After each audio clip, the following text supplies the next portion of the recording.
So today we actually have three objectives. The first portion of our presentation, we're going to be reviewing a recently published journal article and identify the 2025 U.S. Advisory Committee on Immunization Practice recommendations for RSV vaccination in older adults. The second objective we have is to identify when antibiotics should versus should not be used during respiratory season. And the third is to identify Beer's criteria recommendations related to antibiotic use in older adults. So with the first portion, I will lead that part and we'll talk about the journal article. And I have posted here the article that we're going to talk about. This was an article that was published in the JAMA Open Network on estimated vaccine effectiveness for RSV-related lower respiratory tract disease. And you can see the citation at the bottom. This is a fairly new publication just published in 2024. So pretty current evidence that we'll be looking at here as well. So some pertinent background information. So RSV infection is very common in older adults and results in a large number of emergency department visits and hospitalizations annually. And the 2025 U.S. Advisory Committee on Immunization Practices has recommendations for RSV in older adults.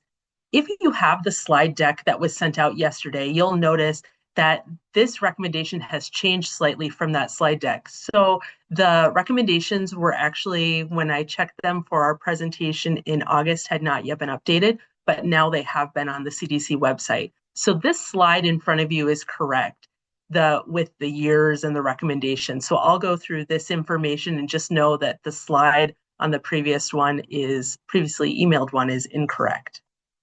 So the recommendations for older adults are 1 dose of RSV vaccine in adults aged 50 to 74 years old. So previously this was 60 to 74 years old, but has been updated to go down to age 50 now. 50 to 74 years old who are at increased risk for severe RSV. And you might ask, what does that mean? What is increased risk for severe RSV? And actually the CDC has published a clinical overview of RSV, and they do include quite a detailed list of what classifies as being increased risk for severe RSV. And so I'm not able to go through all of those conditions today because that would take quite a while for us to read through that whole list. But just to let you know that that information is available online and you can access that information. Some of the conditions that increase the risk for severe RSV include chronic cardiovascular disease, and they do note that this is excluding isolated hypertension, chronic lung or respiratory disease, end-stage renal disease, or dependence on hemodialysis or other renal replacement therapies. Also, residence in a nursing home is one of the conditions that increases the risk for severe RSV. And interestingly, they also have other chronic medical conditions or risk factors that a healthcare provider determines would increase the risk of severe disease due to viral respiratory tract infection. And frailty, which is a geriatric syndrome, is one of the items that are listed. So certainly that list is not all inclusive, but that does give you some idea of what it might mean for a patient to be at increased risk of severe RSV. Again, the complete list for those can be found online if you're wondering if your patients meet that criteria. And then 1 dose of RSV vaccine is recommended in all adults aged 75 years and older. So if a patient has already gotten an RSV vaccine, they should not get another one at this time. So if a patient receives an RSV vaccine between the ages of 50 and 74 years because they're at increased risk, that would be the 1 dose that they receive. The other thing we should keep in mind as we talk about this article and why it is important for us to review it is that older adults are historically underrepresented in clinical trials. And we see that a lot of conditions that older adults have, or multi-complexity, which is one of the 5 M's when you think about multiple conditions, multiple medications, multiple chronic conditions, patients are generally excluded from clinical trials or have been historically because they have not been able to meet the inclusion criteria due to chronic conditions, so on and so forth. So what is the research question? For this article, the research question is RSV pre-F effective in older adults for preventing RSV-related emergency department visits and hospitalizations. And the importance for this article is that previous trials demonstrating vaccine efficacy for lower respiratory tract disease enrolled very few patients over the age of 75. And so with common comorbidities. So this is needed in the literature just to be able to have a more complete picture of the effectiveness of this vaccine. And then vaccine efficacy for preventing emergency department visits and hospitalizations, evidence is still needed in the literature as well. So the methods that were used for this trial, the setting was Kaiser Permanente, Southern California. And so this was a large health system that had many patients that had the ability to potentially be included in this trial. The study design was, quote, test negative case control study comparing the odds of RSV pre-F receipt between RSV cases and test negative controls at Kaiser Permanente, Southern California. And this included enhanced specimen testing.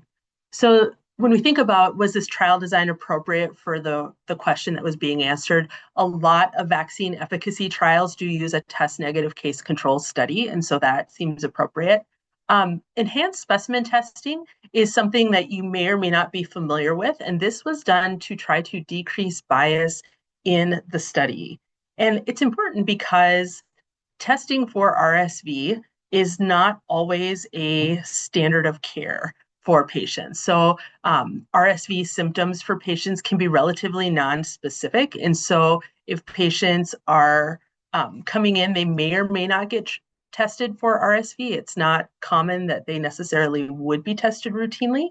And the treatment options really have historically been primarily supportive. And so maybe it wouldn't be chosen necessarily to do that testing for patients. So what they did to enhance their specimen testing and to get a better idea for actually estimating prevalence in the population or understanding how the RSV was occurring in this patient population was they took swabs that have been used to test patients for COVID or for influenza. If those swabs were negative for influenza or COVID, they then tested those swabs for RSV to see if patients would have tested positive for RSV. So what were the inclusion criteria? The inclusion criteria were age 60 or older, ICD-10 code for lower respiratory tract disease, LRTD, hospitalization, or emergency department visit tested for RSV via respiratory swab or molecular testing between November 2023 and April 2024. The patients had to be a health plan member of Kaiser Permanente for 1 year or more, and that was so they could establish the baseline characteristics and comorbidities for the patients. And then they needed to have received the vaccine if they were vaccinated at least 21 days or more prior to lower respiratory tract disease encounter. And because they were looking at one specific vaccine, they were looking for vaccination in this one specific vaccine. Exclusion criteria would be patients who did not received a different RSV vaccine, so non-RSV pre-F vaccine recipients, and patients who had an RSV vaccine less than 21 days before the lower respiratory tract disease, hospitalization, or emergency department visit. So they did their testing 14 days or fewer before, or 3 days or after, or fewer after the lower respiratory tract disease encounter, and cases were called a case if they were RSV positive lower respiratory tract disease events, and controls were split into two categories. They had a group that was strict control, and then they had a group that was more broad control. And the strict control had lower respiratory tract events that were negative for RSV, HMPV, influenza, COVID, but positive for non-vaccine preventable diseases. And the broad had RSV negative lower respiratory tract events, regardless of any other identified cause. So they looked to see if it would make a difference if they used kind of a more broad or a more strict control group. And the strict control group was what they used for their primary analysis. They had 7,047 lower respiratory tract events that met inclusion criteria. And the number of cases and controls was really determined on which of those definitions that we talked about, whether it was the strict definitions or the broad control definitions. And there were some statistically significant differences in the baseline characteristics between groups when the case group was compared to the strict or the broad analysis group. And if you look in the article itself, Table 1 does a really good job of outlining all those baseline patient characteristics. There's also a supplemental table that you can look at just to really see what those differences were. They mentioned a few of them in the text of the article, but not as many as were identified. And so, for example, in the broad analysis, one of the statistically significant differences was there were more individuals who were vaccinated that were older adults. So what did they find? In the analysis with strict controls, there were 623 cases and 804 controls. The adjusted vaccine efficacy was 91%. This was a 95% confidence interval, 59% to 98%. The analysis with broad controls, there were 623 cases, and this group included 6,424 controls. The adjusted vaccine efficacy was 90%. And the vaccine efficacy against severe lower respiratory tract disease hospitalizations and emergency department visits was 89%. So strengths and limitations. Strengths, approaches to analysis of data that minimized bias. So they did try to take into account the lack of routine testing for RSV. They also did try to take into account trying to make sure they got a good sample size and looking at how they might look at a really broad versus really narrow group of patients for a control group. I thought that was really good. Some of the limitations were they had a very low vaccination rate, lower than what would be expected. So less than 5% of those with lower respiratory tract disease events, whether they were positive for RSV or not, were vaccinated. And they had several reasons that they provided for this. The first one was that they didn't receive or have their vaccine supply early in the season, or that they had kind of been delayed in being able to offer those vaccinations to individuals. And they also indicated that they didn't have any sort of reminder set up for the patient encounters that would flag perhaps this patient might be a candidate for receiving RSV vaccine, have a conversation with the patient to see if that's something that they're interested in. And then not all lower respiratory tract events, again, like we talked about in the emergency department or hospital, were tested for RSV. So we don't necessarily know how many instances of RSV there were. Still, overall, this study did contribute to the literature because it helped us to see that in spite of these limitations, we were able to see that there was vaccine effectiveness for RSV for older adults. And we're able to see that that supports the recommendation that has been made for individuals to receive RSV vaccine. And with that, I'm going to turn it over to Emily. Thank you, Rebecca. I am Emily Perry. I'm the Antimicrobial Stewardship Pharmacist. I work currently for the Center for Collaboration and Advancement in Pharmacy at NDSU, and I have been in the antimicrobial stewardship realm for the last 15 years. Next slide. So we are going to talk about when we should versus should not use antibiotics. And then we kind of have a stoplight type algorithm here of when we should and shouldn't. Things like influenza, RSV, those are viral infections and should never be given an antibiotic. Sometimes we should use antibiotics for things like pharyngitis and sinusitis. There are times, and we'll talk about when we need to be using those.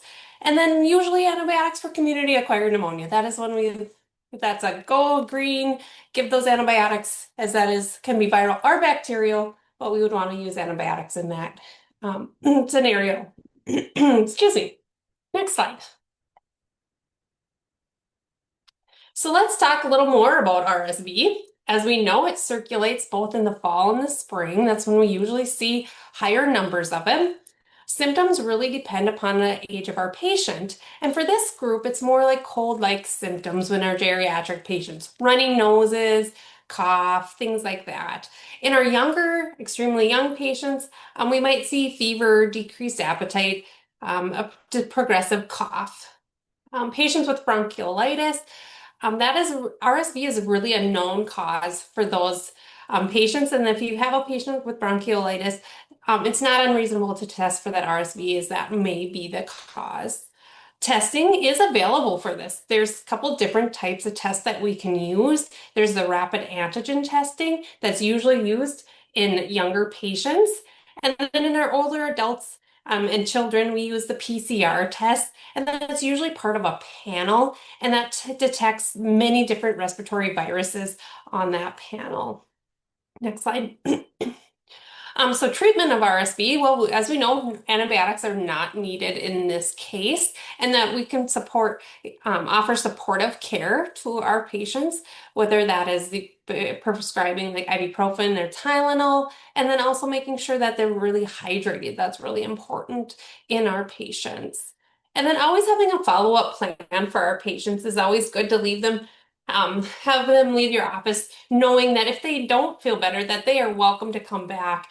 Usually they should see their symptoms improve around the fifth day of the illness with RSV. But if they're not improving after 10 days, that's a good time to return to the clinic and be seen again. And like Rebecca talked about, the prevention to help prevent us from getting RSV is our vaccinations. And from that study, it looks like they had very good efficacy as well. Next slide. All right, so the next thing we're going to talk about is influenza. Up to 3% or 11% of the population has symptomatic influenza in a typical year.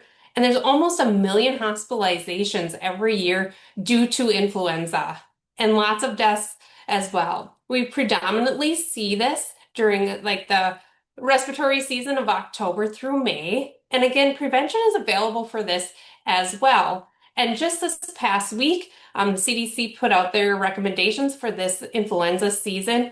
And again, we recommend the high dose flu vaccine for our patients greater than 65 years of age. Testing is really important for influenza as well. There are a couple different types of testing that we can do. There's the rapid direct antigen testing. This one is highly specific, but not very sensitive. It takes about 10 to 15 minutes to run that, and it's actually better at detecting influenza A than influenza B. There's also the rapid molecular assay, and this one has high sensitivity and specificity. Takes 15 to 30 minutes to run, and this one is actually recommended for outpatient use. The other mechanism that we can use for testing is the reverse transcription polymerase chain reaction, or PCR. This one is really has high sensitivity, high specificity, and is usually used in hospitalized patients. But this one also is like a multiplex one, meaning it has lots of different viruses on the plate that they are testing. So you can see if it's not just influenza on this one, sometimes it has RSV, sometimes there's influenza on this one as well. So if we get a negative um, influenza, we know we don't have to treat. If we get a positive influenza on these tests, then we do need to treat. But we don't treat influenza with antibiotics. This one is again a supportive care for treatment, or depending if they've come in early enough. So if they come in within the first 5 days of onset of symptoms, we can offer them an antiviral. And that antiviral is really important in our high risk groups, such as our patients that are greater than 65, or if they have severe progressive illness or chronic medical conditions, pregnant, or if they're less than 2 years of age. These are our high risk patients that we would want to offer antiviral influenza medications for. There are several options that we can provide for our patients. There's oseltamivir, which is the brand name is Tamiflu. There's baloxavir, zanamivir, and piravir. And these are all options that we can provide to our patients. One thing to note is if you're using oseltamivir, this must be renally dose adjusted. So that is important to look at our kidney function of our patients when we are prescribing that one. Symptomatic relief that we can provide too is we can offer up to use acetaminophen or NSAIDs in certain patients, decongestants, dextromethorphan, guaifenesin. And do note that decongestants are on the Beers criteria list, so they are not recommended to be used in our older population, but sometimes they are necessary, and so we have to weigh the risk versus the benefit on those due to their anticholinergic effects.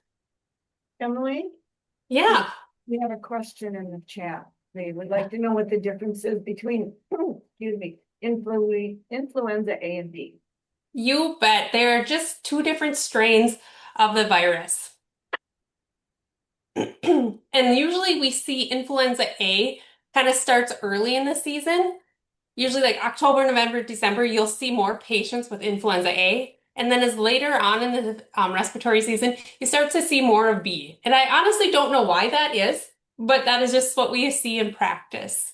And the influenza vaccinations, they cover two strains of the A and one of the B this year. All right, so the next thing we think about when we should not use antibiotics is upper respiratory illnesses. And this accounts for a third of the diagnoses in office visits. So it's very highly diagnosed. And then there's over 200 viruses that can actually cause this. And this is just the common cold. And they have very benign symptoms, fever, cough, or I shouldn't say benign, I should say non-specific, like fever, cough, runny nose, nasal congestion, sore throat, headache, and tiredness.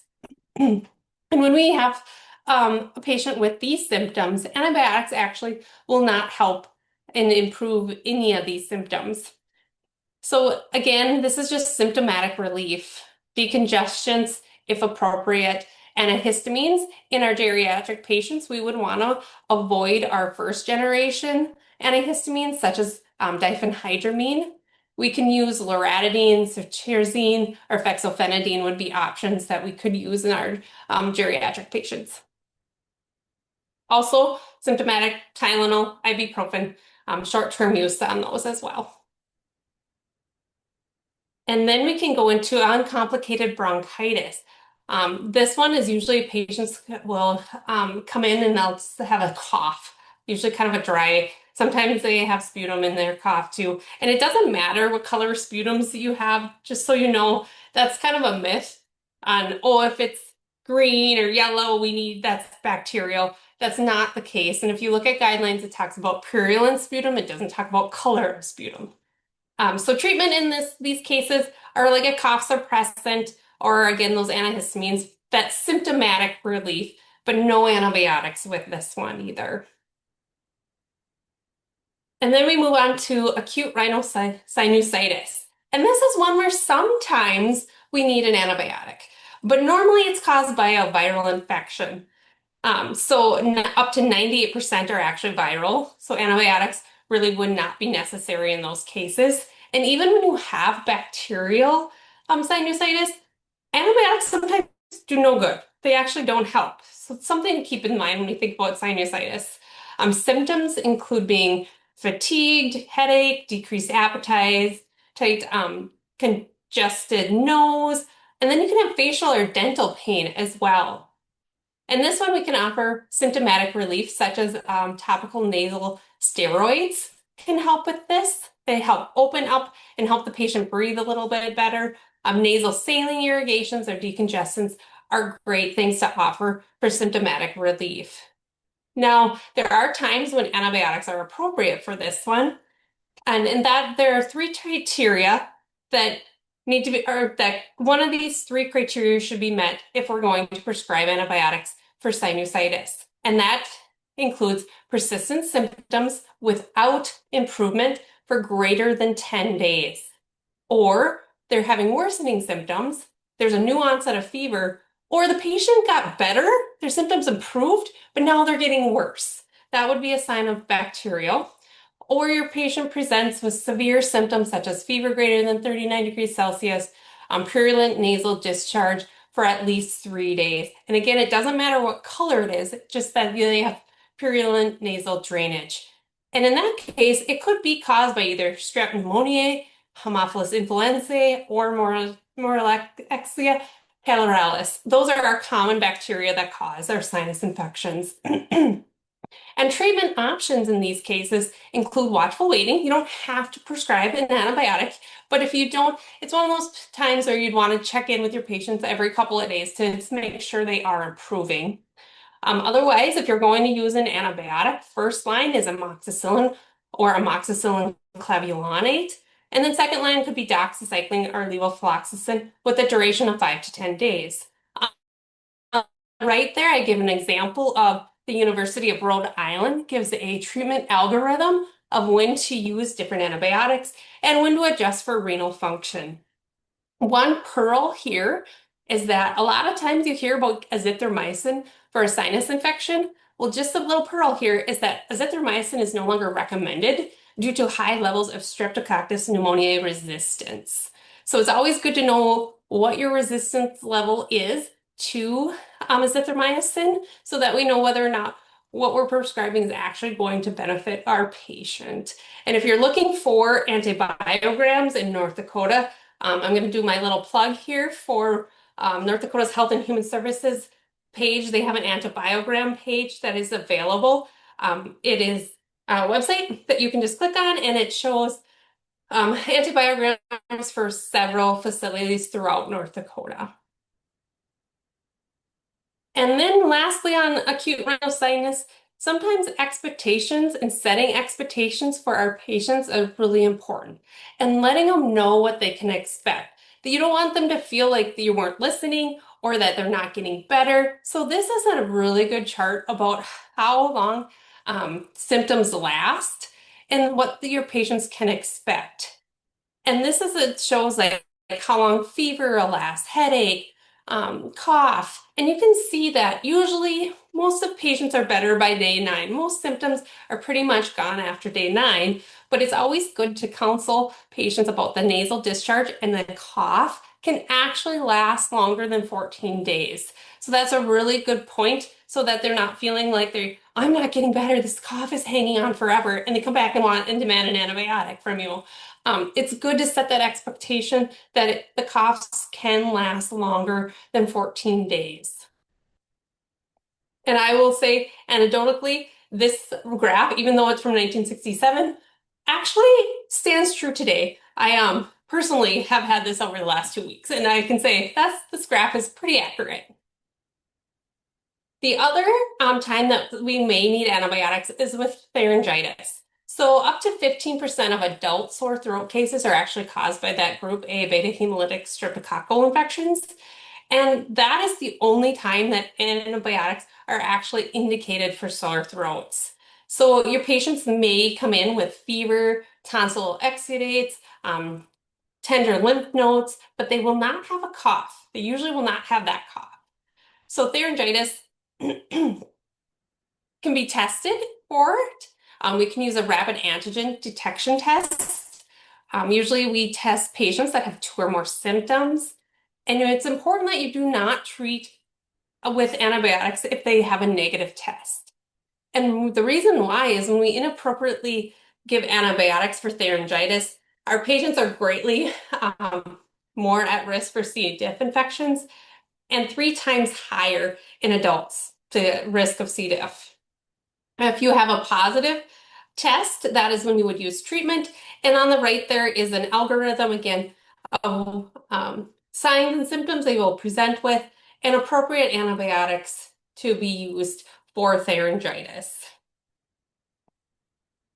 Now, community-acquired pneumonia could be a completely different conversation, but it can be viral or bacterial.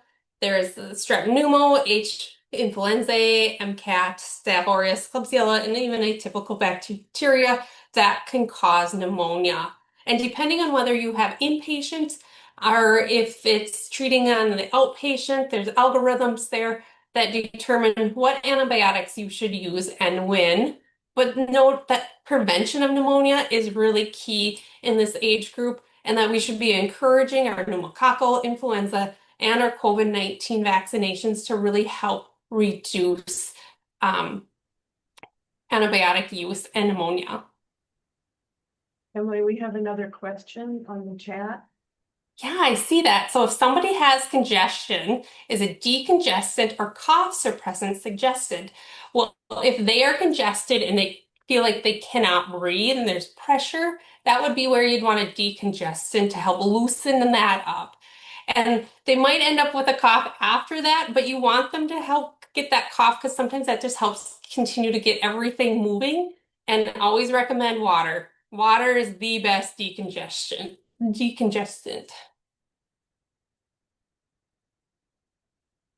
All right, so that is an overview of when we should and should not use antibiotics.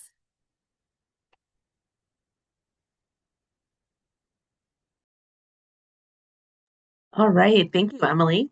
So to kind of move on to our next section, we are going to talk just a little bit about what the 2023 AGS Beers criteria has to say about antibiotic use. And then after we're done covering that information, we have a few case studies and we'll do those as we have time here today. So just as a reminder, the organization of the Beers criteria, if you're not familiar with the Beers criteria, I would encourage you to take some time to look at that. This gets updated every 3 years by the American Geriatric Society, and it helps us to be able to look at medications and think about whether or not we should consider if they're appropriate or inappropriate in older adults. And it helps us to identify potentially inappropriate medications. So there are 5 different medication categories or tables in the 2023 AGS Beers criteria. I've highlighted the 3 that we're going to be talking about today that do have some mention of antibiotics on them. Once they have identified the information in the criteria, they do assign a level of evidence and a strength of recommendation. So you'll see those today as well. Just a good overall consideration is just to remember that many medications do require dose adjustments in older patients due to declining renal function. So when we talk about these medications today, we'll be talking about creatinine clearance, and that's one way we measure a patient's renal function and make dose adjustments.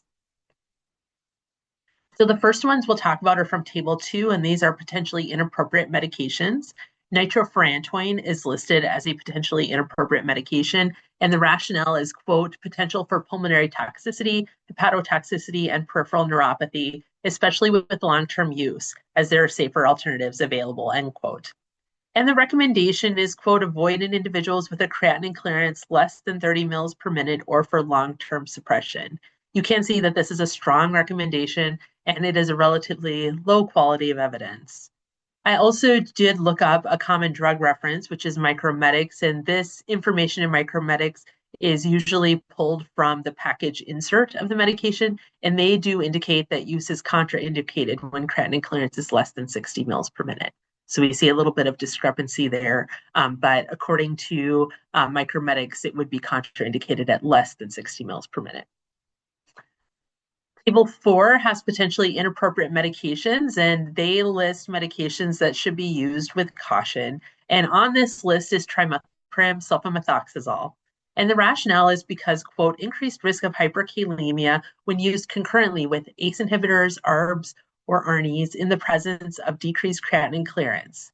And so the recommendation would be to use with caution in patients who are on these medications with decreased creatinine clearance. This is a strong recommendation, again, a lower quality of evidence.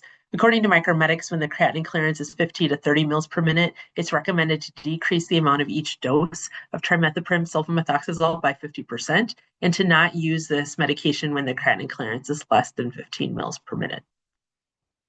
We're going to see trimethoprim sulfamethoxazole again on this list. This is table 6, and these are medications which should be avoided or have their dose reduced with varying levels of kidney function in older adults. And on this list, we see the 2 that we've talked about before, nitrofurantoin, with the recommendation to avoid in individuals with creatinine clearance less than 30 mils per minute. Again, different reference based off the package insert says creatinine clear, or that's typically based off the package insert says creatinine clearance less than 60 mils per minute is contraindicated for nitrofurantoin. And then trimethoprim sulfamethoxazole, their rationale there is listed as well. There's an increased risk of worsening kidney function and hyperkalemia. And as we talked about already, quote, the risk of hyperkalemia is especially prominent with concurrent use of an ACE inhibitor, ARB or ARNI. So the recommendation is to reduce the dose if the creatinine clearance is 15 to 29 mils per minute and avoid if the creatinine clearance is less than 15 mils per minute. The one that we haven't talked about yet is ciprofloxacin. And for this, the rationale is, quote, increased risk of CNS effects, for example, seizures, confusion, and tendon rupture, end quote. And so the recommendation, quote, dosages used to treat common infections usually require a dose or require reduction when creatinine clearance is less than 30 mils per minute. So that summarizes what the Beers criteria says about antibiotics, and we'll see a few of those talked about a little bit later here in our cases as well. But our first case study is this. So this is going back to the very beginning of our presentation. In which of the following patients should RSV vaccination be recommended according to the U.S. Advisory Committee on Immunization Practices, ACIP? Select as many as apply. And I will give you a minute to read through those examples.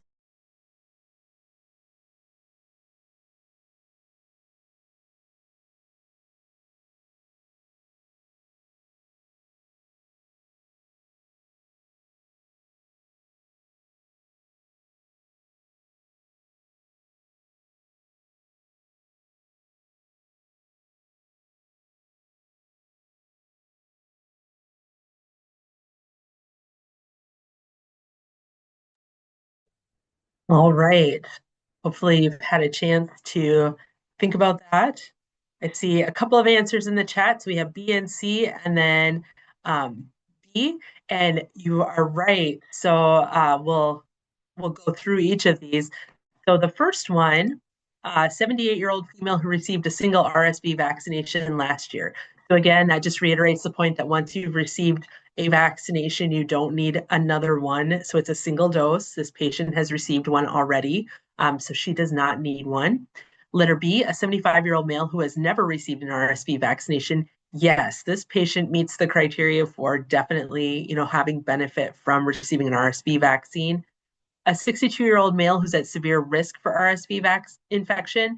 This patient also would meet the criteria for having an RSV vaccine as long as he has not already had a vaccination. And I don't have that there. So perhaps you didn't select that one because you weren't sure if the patient had had a vaccine or vaccination already or not.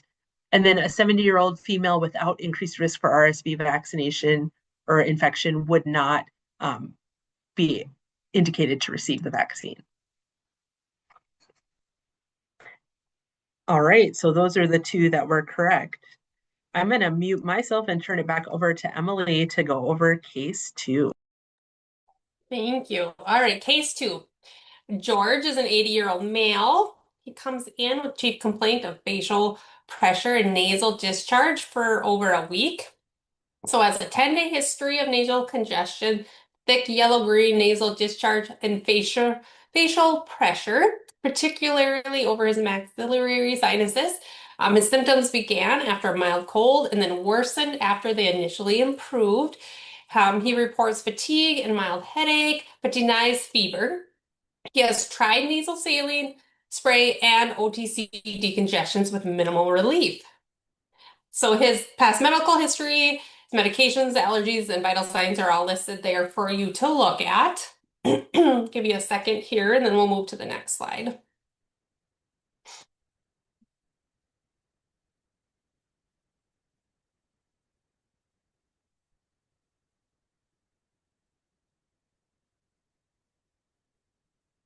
Okay, maybe we can move to the next slide. I think it's on the next slide too, with his stuff on there. All right, so our first question is, what is our primary diagnosis? Is it a viral upper respiratory infection, allergic rhinitis, chronic sinusitis, acute bacterial rhinosinusitis?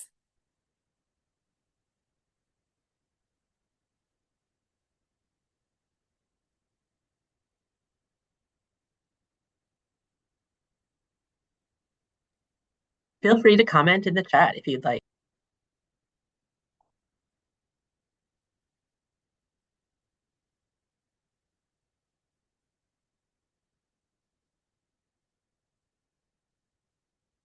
Yeah, I'm seeing some answers there. Yes, acute bacterial rhinosinusitis is correct. It has a 10-day history. He has nasal discharge, facial pain. That all accounts for that. So now that we've decided he has bacterial rhinosinusitis, what is our treatment plan for George? Should we give him supportive care only? Should we give him amoxicillin 4 times a day for 10 days? Should we give him amoxicillin clavulanate, 875, 125 by mouth twice a day for 7 days and supportive care? Or should we do azithromycin 500 once daily for 7 days? And I'll let you guys all chat and put the answer in chat for that one.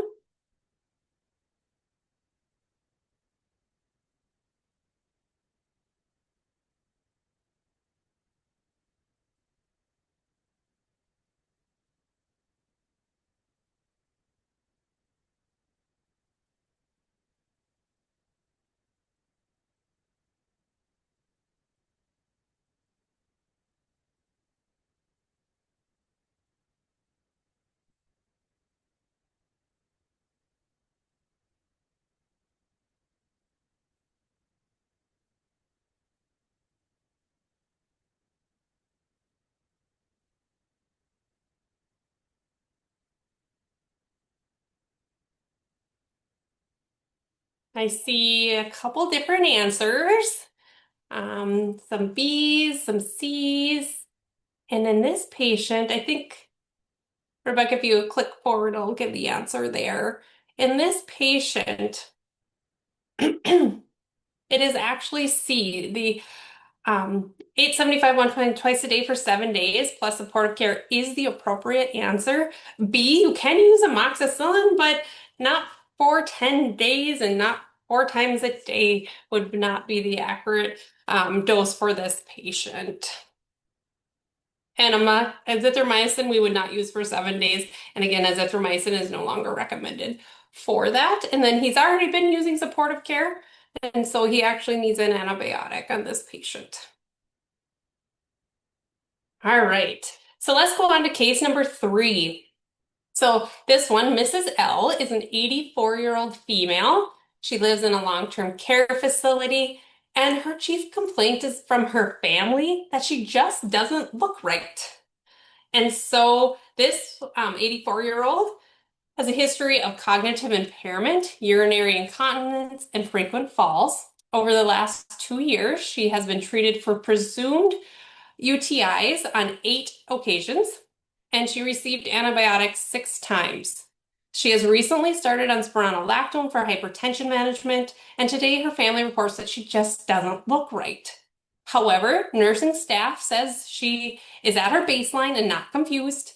The patient denies dysuria or abdominal pain, but does report she has frequent voiding and she is afebrile. I'll give you a second to read through her vitals, her medications, allergies.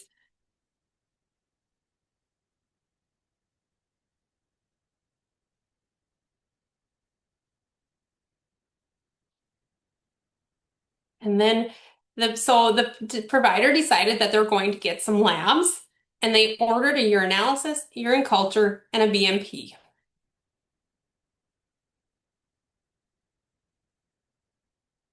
And then that urinalysis comes back. I think it's on the next slide.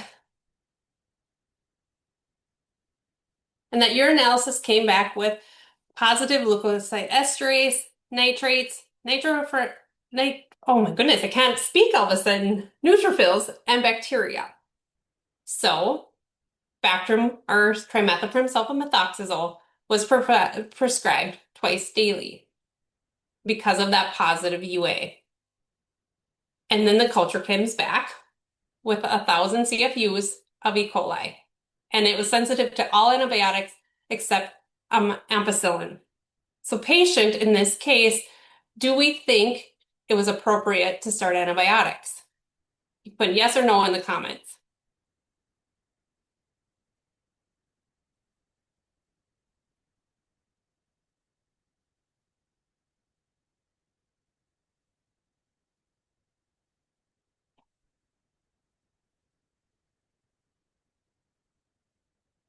So let's continue on because remember, they had a BMP. So let's look at that BMP. So the potassium was elevated at 6. As you remember, patient was recently started a spironolactone. Spironolactone can increase your potassium level.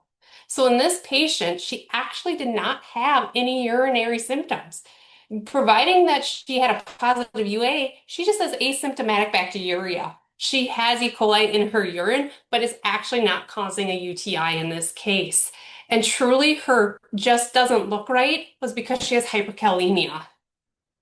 So in this case, we actually made it worse in the fact that we gave sulfamethoxazole trimethoprim because that also increases potassium.